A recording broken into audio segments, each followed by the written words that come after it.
வணக்கம். மக்களுக்கு காவல்துறையும் பார்த்திங்கன்னா அடிக்கடி அட்வைஸ் பண்ணுறாங்க, விழிப்புணர்வு ஏற்படுத்துகிறாங்க. நிதி நிறுவனங்களில் போய் பணத்தை போடாதீங்க, ரொம்ப நம்பகத்தன்மை இல்லாத நிதி நிறுவனங்கள் ரொம்ப உருவாகிருக்கு.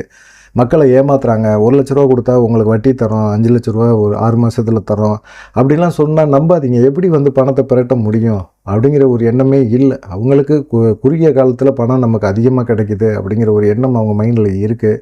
அது மாதிரி நிறைய நிறுவனங்கள் வர ஆரம்பிக்குது. மக்களை குறி வச்சு, மக்களோட அப்பாவித்தனத்தை குறி வச்சு தான் இந்த நிறுவனங்கள்லாம் இயங்குது.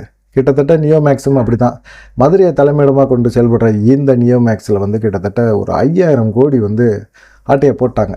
இந்த பாதிக்கப்பட்டவங்க எல்லாருமே பார்த்திங்கன்னா அவங்க காவல்துறையிலையும் கம்ப்ளைண்ட் கொடுத்துட்டாங்க.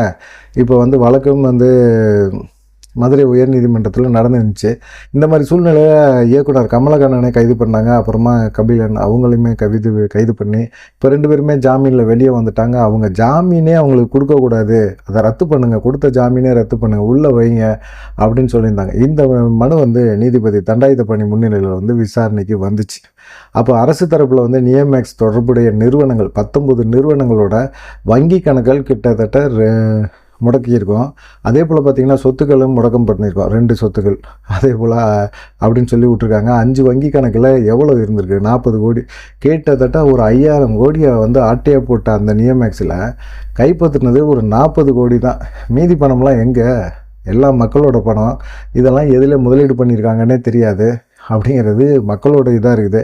பாதிக்கப்பட்ட மக்கள் எப்படியாவது ஏதாவது கிடைச்சிடாதா, மிஞ்சி நமக்கு ஏதாவது கிடைக்காதா அப்படிங்கிற ஒரு ஆதங்கம், வேதனை எல்லாமே இருந்துகிட்டு இருக்கு. அப்போ நீதிபதி என்ன சொல்லியிருக்காரு அப்படின்னா, இது மாதிரி நிதி நிறுவன மோசடி வழக்குகளில் ஏமாறுற மக்களோட நிலைமையை நினச்சா ரொம்ப வேதனையாக இருக்குது. ரொம்ப அப்பாவி மக்களாக இருக்கிறாங்க.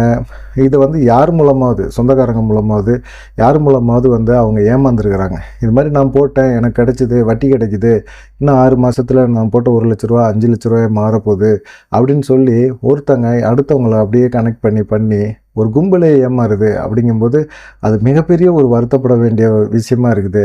பாதிக்கப்பட்ட மக்களுக்கு நம்ம என்ன பண்ணுறோம், ஏன் பாதிக்கப்பட்டீங்க, ஏன் நீங்கள் இந்த மாதிரி முதலீடு பண்ணீங்கன்னு கேள்வி கேட்குறத விட்டுட்டு பாதிக்கப்பட்ட மக்களுக்கு ஏதாவது செஞ்சே ஆகணும் அப்படிங்கிறத மாதிரி நீதிபதி சொல்லியிருக்கிறாரு.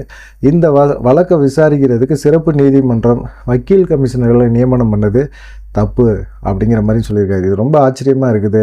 பாதிக்கப்பட்ட மக்கள் மோசடியில் ஒருபோதும் ஈடுபட்டவங்கள தப்பிக்க விடக்கூடாது. பாதிக்கப்பட்ட மக்களுக்கு நம்ம ஏதாவது ஒன்று செஞ்சே ஆகணும்.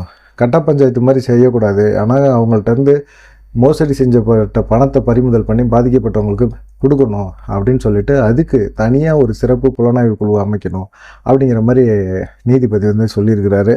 நீதிபதி வேதனைப்படுறதெல்லாம் கரெக்டு. மக்களும் கொஞ்சம் விழிப்புணர்வோடு இருக்கணும். இப்போ போட்ட மக்கள் இந்த இதில் பணத்தை போட்டு முதலீடு பண்ண இந்த மக்களுக்கு என்ன பண்ணுறது அப்படிங்கிற ஒரு எண்ணம் அவங்களுக்கும் இருக்குது. அதனால் நியோமேக்ஸ் பொருளாதார குற்றப்பிரிவுகளை அறிக்கை வேணும் அப்படின்னு சொல்லிட்டு உத்தரவிட்டு விசாரணையை மார்ச் 21 வரைக்கும் தள்ளி வச்சிருக்கிறாரு. அதுக்கப்புறம் என்ன நடக்க போகுது? கமலக்கண்ணனும் இந்த கபிலனும் அவங்களுடைய ஜாமீன் மனுவை தள்ளுபடி பண்ணிவிட்டு திரும்ப உள்ளே கொண்டு போய் அடைப்பாங்களா அப்படின்னு எதிர்பார்க்கலாம். இப்போ விசாரணை கமிஷன் போட்டிருக்கதே தப்பு அப்படின்னு சொல்லி தான் நீதிபதி சொல்லியிருக்கார். அதனால் வேறு இது சிறப்பு புலனாய்வு குழு அமைச்சு எங்கெங்கே முதலீடு பண்ணியிருக்காங்க, என்ன செஞ்சுருக்காங்க, யாரோட தொடர்பு வச்சுருக்கிறாங்க அப்படிங்கிற விஷயமெல்லாம் கண்காணித்து மக்களுக்கு ஒரு நல்லது பண்ணணும் அப்படின்னு நீதிபதி உத்தரவிட்டிருக்கிறாரு. இது மக்கள் நியோமேக்ஸில் ஏமாந்த அந்த மக்களுக்கு ஒரு சின்னோண்டு ஒரு நம்பிக்கையை ஏற்படுத்தியிருக்கு அப்படின்னு வேணால் சொல்லலாம். பார்க்கலாம் என்ன நடக்கும் அப்படின்னு சொல்லிட்டு. மார்ச் 21 நீதிபதி என்ன சொல்கிறார் அப்படிங்கிறத பொறுத்திருந்து தான் அடுத்த கட்டத்துக்கு இந்த நியோமேக்ஸில் பாதிக்கப்பட்டவங்களுடைய நகர்வு இருக்கும் அப்படின்னு சொல்கிறாங்க. நன்றி, வணக்கம்.